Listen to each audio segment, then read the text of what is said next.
Hello guys, இந்த வீடியோவில் நம்ம என்ன பார்க்க போகிறோன்னா, எப்படி நம்ம ஒரே ஒரு எக்ஸசைஸ் மூலமாக ப்ரெஷரை எப்படி கம்மி பண்ணலாம் அப்படிங்கிறத அந்த வீடியோவில் பார்க்க போகிறோம். நான் வீடியோவில் காட்டுற மாதிரி ஒரு ஸ்மைலி ஸ்பாஞ்ச் பால் கையில் எடுத்துக்கோங்க. இந்த எக்ஸசைஸ் பேர் ஐசோமெட்ரிக் எக்ஸசைஸ்னு மெடிக்கல் டேர்மில் சொல்லுவாங்க.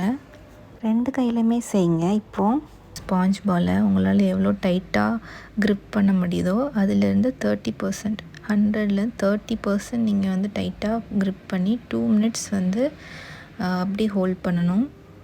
இதோ நான் எவ்வளோ டைட்டாக பிடிக்கிறேன் பாருங்கள். ஓரளவு டைட்டாக 30% க்ரிப்பில் நீங்கள் வந்து ஒரு 2 மினிட்ஸ் வந்து ஹோல்ட் பண்ணணும்.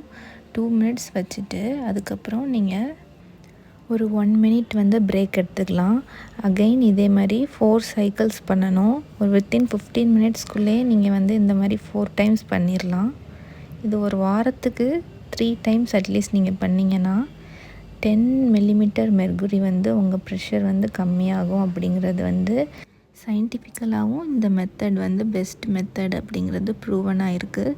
இது வந்து மெடிக்கல் புக்லேயுமே இந்த ஒரு எக்ஸசைஸ் பண்ணால் 10 மில்லிமீட்டர் மெர்குரி வர ப்ரெஷர் வந்து கம்மியாகும் அப்படிங்கிறது வந்து போட்டிருக்காங்க.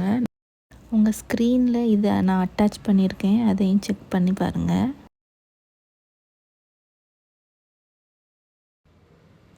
இந்த எக்ஸசைஸ் பண்ணுறது மூலமாக நீங்கள் கண்டிப்பாக ப்ரெஷரை நல்லாவே கண்ட்ரோல் பண்ணலாம். வாரத்துக்கு கண்டிப்பாக 3 முறை பண்ணுங்கள். அது மட்டும் இல்லாமல் உப்பை வந்து கம்மியாக தான் எடுத்துக்கணும். ஒரு நாளைக்கு 6 கிராம் கம்மியாக தான் நீங்கள் உப்பு எடுத்துக்கணும். 6 கிராம்னால் 1 டீஸ்பூனுக்கும் கம்மியாக எடுக்கிறது தான் 6 கிராம். 1 டீஸ்பூன் வந்து 5 கிராம்ஸ் வரும். இது கூட நீங்கள் ஃப்ரூட்ஸ், வெஜிடபிள்ஸ் இதெல்லாம் நீங்கள் எடுத்துக்கிட்டிங்கன்னா கண்டிப்பாகவே உங்களோட ஹை ப்ரெஷர் ரொம்பவே நார்மலாக கண்ட்ரோலாக இருக்கும். இந்த வீடியோ உங்களுக்கு யூஸ்ஃபுல்லாக இருக்கும்னு நினைக்கிறேன். யூஸ்ஃபுல்லாக இருந்துச்சுன்னு நினச்சிங்கன்னா உங்களுக்கு தெரிஞ்ச ஹை ப்ரெஷர் பேஷண்ட்டுக்கு இந்த வீடியோவை கண்டிப்பாக ஷேர் பண்ணுங்கள்.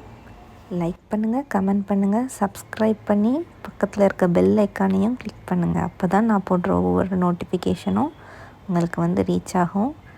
தேங்க்ஸ் ஃபார் வாட்சிங்.